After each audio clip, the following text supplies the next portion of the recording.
Hello बच्चों, तो आज हम बात करने वाले हैं क्लास 12th केमिस्ट्री का जो ऑर्गेनिक केमिस्ट्री है उसकी।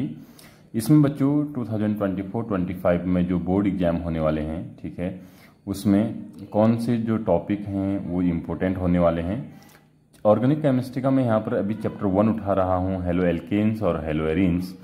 इसमें बच्चों मैं आपको सबसे इम्पोर्टेंट रिएक्शन बता रहा हूँ, उसको ध्यान से सुनिएगा और जो भी मैं इन्फॉर्मेशन बताऊंगा उसको समझिएगा, ठीक है ना, और उसको याद भी रखिएगा, रिपीट करते रहिए, लिखते रहिए इसको, तो याद हो जाती है रिएक्शंस। सैंडमेयर रिएक्शन सबसे पहली रिएक्शन है बच्चों। सैंडमेयर रिएक्शंस में क्या होता है, बेसिकली ये जो है हेलो एरीन्स को बनाने की एक केमिकल रिएक्शन है। जो हेलो एरीन्स है ना, बेसिकली इसको प्रिपेयर करने की एक केमिकल रिएक्शन है। इसमें क्या होता है बच्चों, देखो इसमें 2 स्टेप होते हैं, ध्यान से समझना। पहले स्टेप में आपका ये एनिलीन होता है बच्चों, इसका नाम होता है एनिलीन, ANILINE, ओके। एनिलीन इसका नाम होता है, बेंजीन के ऊपर NH2। इसकी reaction sodium nitrite NaNO2 plus HCl के साथ करी जाती है। टेम्परेचर उस रिएक्शन का रहता है बच्चों उस टाइम पे 0 से 5 डिग्री सेल्सियस। जैसे ही इसके साथ रिएक्शन करेंगे तो बच्चों बेंजीन के ऊपर N2, एक N ये है, एक N ये जुड़ जाता है, तो N2 जुड़ जाता है और N2 पॉजिटिव Cl नेगेटिव जुड़ जाता है, जिसको बोलते हैं benzene diazonium salt. Positive negative होने की वजह से इसको सॉल्ट बोलते हैं। बाकी बच्चों डाइएजोनियम का मतलब होता है 2 नाइट्रोजन, बेंजीन है फिर डाइएजोनियम यानी 2 नाइट्रोजन है फिर सॉल्ट बना है ना, इसलिए इसको बोलते हैं बेंजीन डाइएजोनियम सॉल्ट। बच्चों इस पहली इसकी खास बात यह है, जो पहला यहाँ स्टेप है, इस स्टेप में बच्चों जो टेम्परेचर है वो फ्रिज का टेम्परेचर है, ठीक है। उसके बाद हम क्या करेंगे ना, इस पहले स्टेप में क्या फॉर्म हुआ है, क्या बना है, बेंजीन डाइएजोनियम सॉल्ट। तो इस पहले स्टेप को बोलते हैं बच्चों डाइएजोटाइजेशन रिएक्शन। क्या बोलते हैं, डाइएजोटाइजेशन रिएक्शन बोलते हैं, ठीक है बच्चों। अब सेकंड स्टेप है, सेकंड स्टेप ही जो है आपका, जो सेकंड स्टेप है उसमें पहले क्या होता है वो याद रखो। सेकंड स्टेप में बच्चों आपका ये बेंजीन डाइएजोनियम क्लोराइड है। यहाँ से बच्चों अगर आप Cu2Br2 की रिएक्शन कराओगे तो बेंजीन के ऊपर जो यहाँ पर होगा Br है, तो यहाँ पर बेंजीन के ऊपर Br आ जाएगा। अगर बच्चों यहाँ पर Cl होता तो बेंजीन के ऊपर क्या आ जाता, Cl आ जाता। अभी ब्रोमो बेंजीन बना है, अगर यहाँ पर Cu2Cl2 होता तो बेंजीन के ऊपर Cl आ जाता। यहाँ पर Cl है या Br है इससे कोई मतलब नहीं होता है। दोबारा से ध्यान दो, जब भी बेंजीन डाइएजोनियम क्लोराइड की रिएक्शन Cu2Cl2 से या Cu2Br2 से करते हैं तो जो यहाँ पर हेलोजन होगा बच्चों वो हेलोजन बेंजीन के ऊपर आ जाता है और नाइट्रोजन गैस यहाँ पर बाहर हो जाती है।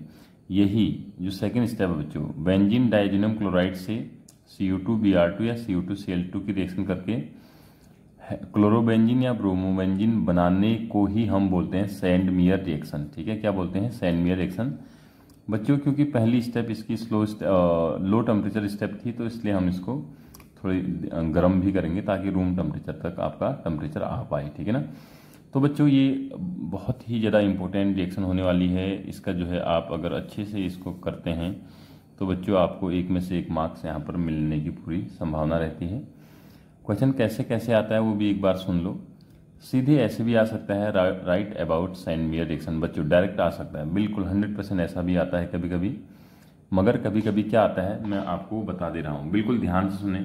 अगर आपको बच्चों डायरेक्ट क्वेश्चन करने के लिए आता है राइट अबाउट सैंडमेयर रिएक्शन, तो आपने लिखना है when aniline react with NaNO2 and HCl in the presence of freeze temperature it gives benzene diazoनियम chloride, okay, and further react with Cu2Br2 it forms chloro या ब्रोमो बेंजीन, ठीक है, जो भी यहाँ पर होगा उसके अकॉर्डिंग।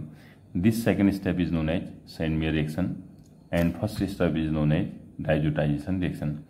कुछ बच्चों के माइंड में क्वेश्चन उठ रहा होगा, क्या हम सैंडमेयर में सीधे यहाँ से ये लिख सकते हैं बिना इसको लिखे? बिल्कुल लिख सकते हो बच्चों, लेकिन एक्चुअली क्या होता है ना, ये जो है अनस्टेबल होता है, तो जिस टाइम रिएक्शन करनी है ठीक उसी टाइम एनिलीन से इसको बनाया जाता है, ठीक है। अदरवाइज अगर आपको ये लिखना है डायरेक्ट बेंजीन डाइएजोनियम क्लोराइड से आपको जो है बच्चों ब्रोमोबेंजीन या क्लोरोबेंजीन बनाना है और यहाँ पर Cu2Br2 या Cu2Cl2 डाल दो, हीट कर दो, ठीक है, तो बच्चों याद रखना सैंडमेयर रिएक्शन कहलाती है। क्या कहलाती है? सैंडमेयर। तो आप ये भी लिख सकते हो, ठीक है।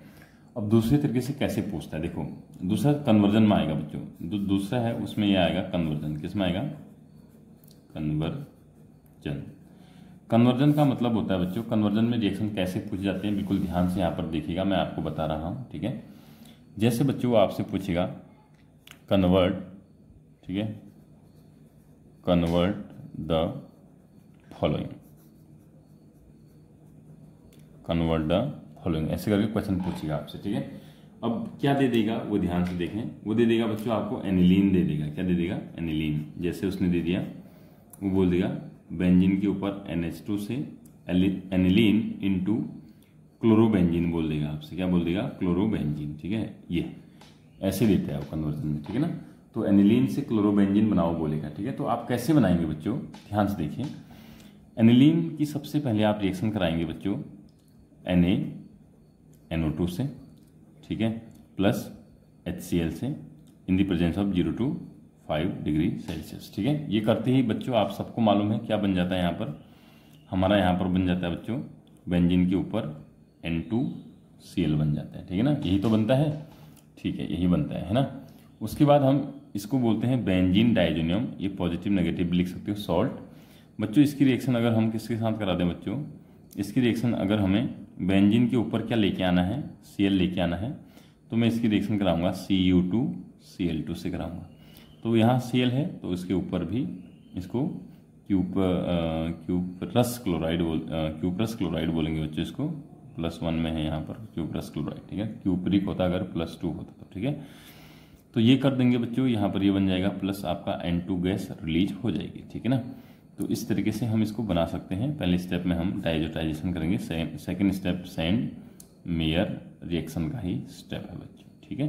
क्लोरीन है तो यहाँ क्लोरीन आ जाएगा। चलिए, तो उम्मीद करता हूँ बच्चों ये आपको जरूर समझ में आया होगा। एक और कन्वर्जन कर देता हूँ, वो भी इम्पोर्टेंट है। देखो ये इसके अलावा पहले चैप्टर में तो आएगा ही आएगा, उसके अलावा ना एमाइंस में आएगा। क्या इसमें आएगा बच्चों? एमाइन चैप्टर का कन्वर्जन भी ये है, ठीक है। अब क्यों है वो देख लेंगे आप। अगर वो बोलेगा बच्चों, आपको बोलेगा नाइट्रोबेंजीन से, कहाँ से?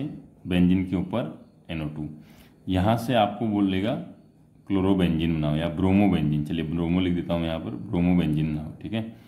तो आप कैसे बनाएंगे बताइए बच्चों, एक स्टेप मैं बता दूंगा, बाकी आप करना, ठीक है ना। तो सबसे पहले यहाँ पर देखेंगे हम कि देखो भाई, अगर हमारे पास, देखो समझना भी पड़ता है, ब्रोमोबेंजीन बनाना है तो ब्रोमोबेंजीन बनाने की सबसे बेस्ट मेथड होती है सैंड-मेयर रिएक्शन। कौन सी बच्चों? सैंड-मेयर रिएक्शन, ठीक है। तो उसके लिए तो एनिलीन होना चाहिए, उसके लिए तो क्या होना चाहिए? सैंड-मेयर के लिए तो एनिलीन होना चाहिए, लेकिन हमारे पास तो नाइट्रोबेंजीन बोलते हैं, बेंजीन के ऊपर NO2 होता है, नाइट्रोबेंजीन। तो बच्चों सबसे पहले हम इसको एनिलीन बनाएंगे। क्या बनाएंगे बच्चों? इसको एनिलीन। एनिलीन क्या होता है बच्चों? अभी बताया था मैंने आपको, बेंजीन के ऊपर NH2 बनाना है। जैसे एक बार आपने बेंजीन के ऊपर NH2 बना दिया, फिर इसको डाइजोनियम सॉल्ट बना के Cu2Br2 का लेना, आंसर आ जाएगा, है ना। मगर इसको ये बनाए कैसे? NO2 हटा के, ऑक्सीजन हटा के H लाना है, कैसे करें? बड़ा आसान तरीका बता रहा हूँ बच्चों, 3 तरीके बताऊंगा, जो बेस्ट होगा वो भी बताऊंगा, जो आपको याद रहे वो लिख लेना। H2PD कर दो, पहला रिड्यूसिंग एजेंट, ऑक्सीजन हटाएगा, हाइड्रोजन लेके आएगा। अगर ये समझ नहीं आता तो SN + HCl कर दो, टिन प्लस हाइड्रोजन क्लोराइड बच्चों, ये भी आपका यहाँ पर O2 हटा देगा, H2 लेके आएगा। या इसकी सबसे बेस्ट मेथड क्या होती है वो याद रख लो, Fe + HCl सबसे बेस्ट मेथड ये मानी जाती है। अगर नाइट्रो कंपाउंड को आपको एनिलीन में बदलना है, NH2 में बदलना है, ठीक है, तो बच्चों Fe + HCl लेके आना, तो सीधे बदल जाएगा।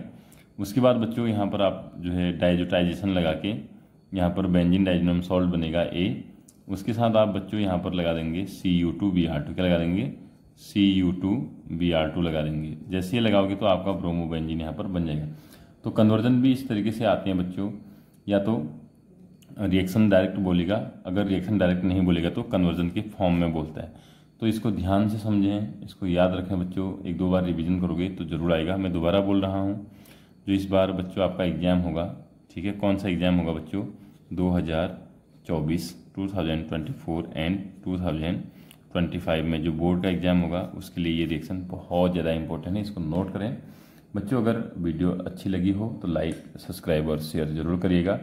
और अगर आपकी कोई क्वेरीज रहती हैं, आप कमेंट में मुझे बता दीजिएगा बच्चों, आपके लिए मैं स्पेसिफिक वीडियो जरूर बना दूंगा उसमें, ठीक है ना। आपका कॉन्सेप्ट बिल्कुल जड़ से क्लियर हो जाएगा। चलिए बच्चों, आज की कहानी यही समाप्त करते हैं। धन्यवाद।